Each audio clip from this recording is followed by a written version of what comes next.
میری بیوی سوئی نہیں، انتظار میں ہوگی، پوچھے گی کیا اجرت ملی، تنخواہ ملی. لیکن جیسے ہی گھر کے اندر گئے، بڑا سا دسترخوان بچھا ہے، ہر قسم کے کھانے لگے ہوئے ہیں. حیرت میں آ گئے، 5 دن کے کمانے کا کوئی ذریعہ نہیں، میری بیوی کے پاس بھی اتنا مال نہیں، یہ کہاں سے آیا دسترخوان؟ بیوی کو جلال میں پوچھنے لگے یہ دسترخوان کہاں سے آیا، یہ کھانا کیسے آیا؟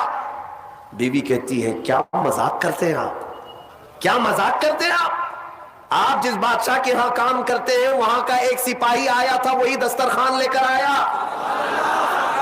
اور سارا کھانا اسی نے دیا ہے، اور یہ مجھے کہہ کر گیا ہے اے خاتون تیرا شوہر رات میں آئے تو اسے کہہ دینا یہ تو 5 دن کی اجرت ہے، اور محنت کرے گا اور اجرت دی جائے گی.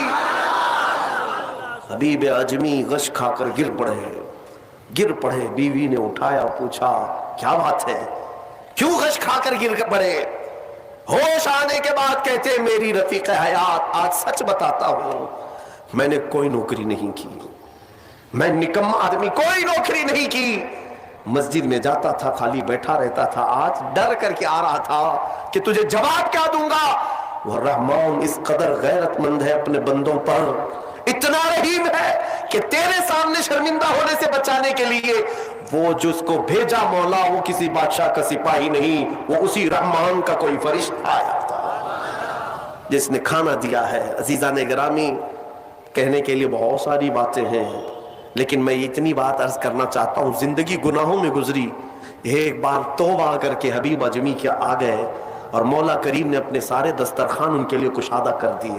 اس کے بعد جانتے ہیں حبیب اعجمی اسی دسترخوان سے اٹھ کر کے جو چلے گئے، ایسی عبادات، ایسے مجاہدات کیے، اللہ اکبر، اس مقام عظما پر فائز ہو گئے تھے کہ جس مقام کی غوث اعظم عبد القادر جیلانی بھی تعظیم کیا کرتے تھے رضی اللہ تعالی عنہ.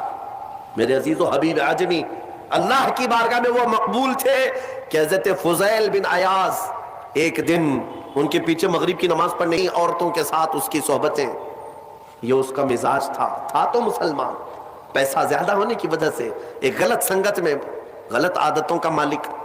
اس شخص کی عادت یہ تھی کہ روز ایک نیا گناہ کرتا تھا اور ڈائری بنایا ہوا تھا، اس میں سب لکھ بھی دیا کرتا تھا، آج میں نے اتنے پیسے کا جوا کھیلا، آج میں یہ فلاں شراب پی ہے، آج میں نے ان لڑکیوں سے زنا کیا ہے، آج میں فلاں جگہ یہ کیا، سب جو کرتوت ہوتے تھے سب ڈائری میں لکھتا تھا. اتنی بڑی ڈائری بھی بن گئی. ایک دن ایسا ہوا کہ گزر رہا تھا بازار سے، ایک خاتون کو دیکھا جو حسین تھی اور مجبور نظر آ رہی تھی، اس کے پاس گیا، کہا کیا چیز ہے؟ اس نے کہا مجھے مال کی ضرورت ہے. اس نے کہا چل میرے گھر، میری خواہش پوری کر، میں تجھے جتنا چاہیے وہ دے دیتا ہوں. وہ عورت چلی آئی ساتھ میں، وہ عورت آ گئی. جب یہ نوجوان جو بغداد کا بڑا پیسے والا مالدار رات کے وقت اپنے بستر پر آیا اور اس خاتون کو کہا کہ آجا ہم دونوں تنہا ہیں، وہ عورت رات کے وقت سو تو گئی لیکن اس کا پورا جسم پیلا پڑ گیا، اس کا چہرہ پیلا اور ہاتھ پیر کانپنے لگ گئے. یہ نوجوان اٹھ کر کھڑا ہوا، کہا کہ ڈر رہی ہے تو کسی بات سے، تیرے جسم کی یہ زردی کس بات کی؟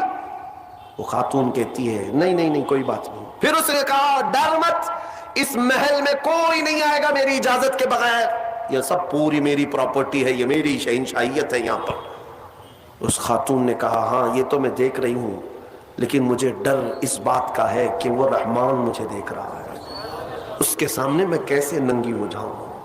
میں نے آج تک یہ گناہ نہیں کیے، میں پیشہ ور عورت نہیں ہوں.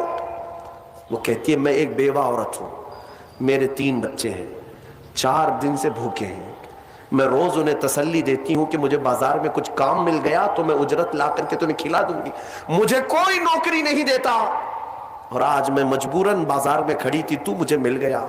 میں اپنے چھوٹے بچوں کے، یتیم بچوں کی بھوک کو ختم کرنے کے لیے تیرے گھر آ گئی، لیکن جب بستر پر سوئی تو مجھے خوف ہونے لگا کہ میرا رب دیکھ رہا ہے.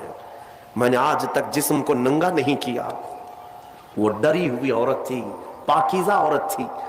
جب اس کی زبان سے یہ جملے نکلے تو یہ جو نوجوان تھا، جو گنہگار تھا، وہ کھڑا ہو لکھتا ہے پورے اوراق سفید ہے، لکھا کچھ نہیں، ایک حرف بھی لکھا ہوا نہیں ہے. ورق پلٹتا گیا، کچھ نہیں ہے.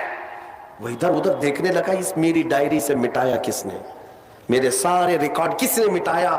اس کے جسم پر کپ کپی تاری تھی، راشا تاری تھا، رات کا وقت تھا، غیب سے ندائی، اے بندے جب کوئی پوری دنیا کو میرے لیے ترک کرتا ہے تو میں اس کے گناہوں کو بھی مٹا دیا کرتا ہوں۔ جب زندگی میں لکھی ہوئی ڈائریاں مٹ جاتی ہیں تو میرے مولا کو یہ اعمال نامے سے مٹانے میں دیر نہیں لگے گی۔ یمحو اللہ ما یشاء